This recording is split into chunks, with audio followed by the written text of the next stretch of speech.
Kaixo, bideo honetan agertuko dizuet lan prestakuntza eta orientabidea moduluan gizarte segurantza gaia lantzen hasi aurretik aurre ebaluazio modura nola landuko dugun ikaslearekin.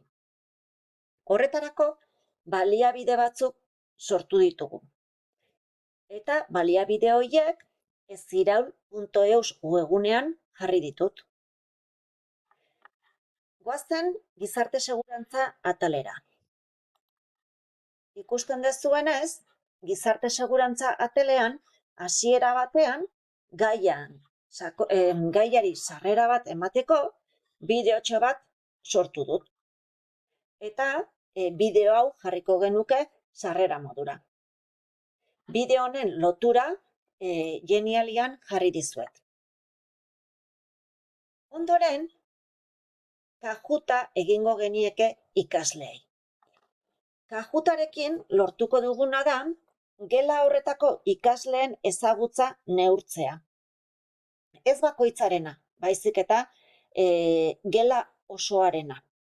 Naiz eta kajuta norbanakoek erantzun, ez genuke jakingo ikasle bakoitzaren emaitza zein den. Hemen daukagu irakasleak kajuta egiteko lotura jarrita. Eta hemen daukagu ikasleak kajuta egiteko sartu beharreko lotura. Klasean, ni neuk kajuta jarriko nieke. Eta ikasleek galdera bakoitza erantzun beharko lukete banan-bana, batera, lehiaketa baten modura.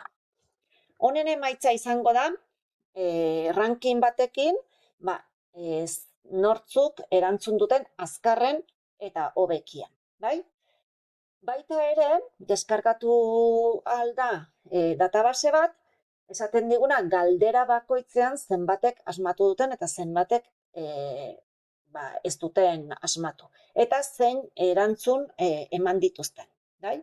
Orduan, erantzunak normalean dira, erantzun bakoitzak 3 edo 4 erantzun aukera posible ditu, eta azkar-azkar erantzun behar dute, gehiegi pentsatu gabe. 12 galdera egin ditu gizarte segurantzari sarrera emateko, eta nolabait dira gizarte segurantzaren atalaren oinarrizko galderak. Behin, ikasleek hau erantzun da, ikusten baldin bada, maila oso aurreratua dagoela gela horretan, ikasleek ezagutza nahiko altua dutela, orduan merezi digu sakontzea. Eta sakontzeko bestelako galdetegi bat pasatuko nieke. Horretarako, Google formularioaren bidez sortu ditut galderak. Orduan, berriz bueltatzen gara eziraul.eusera, hemen jarri ditu delako, ikasleekin landuko ditudan baliabide guztiak, eta hemen baliabideetan, jardueretan, gizarte segurantzaren ataleko 4 galdetegi daude. Orduan, hemen sakonago galdetuko zaien ikasleei gizarte segurantzari buruz duten ezagutza.